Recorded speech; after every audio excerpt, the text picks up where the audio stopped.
अस्सलाम वालेकुम, आप देख रहे हैं सिटी 11 न्यूज़ पाकिस्तान HD।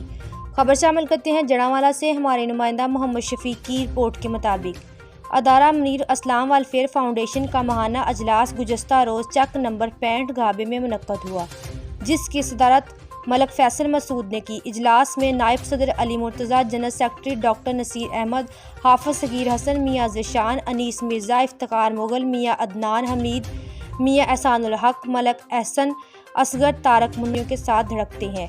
तमाम सियासी जमातें यासीन मलिक की आज़ादी के लिए अपना असर इस्तेमाल करेंगे। आलमी दुनिया और उसको मकबूजा कश्मीर नज़र नहीं आता और अब मुसलमान के सब्र का पैमाना लबरेज हो चुका है। मज़ीद खबरों के लिए देखते रहिए सिटी 11 न्यूज़ पाकिस्तान HD।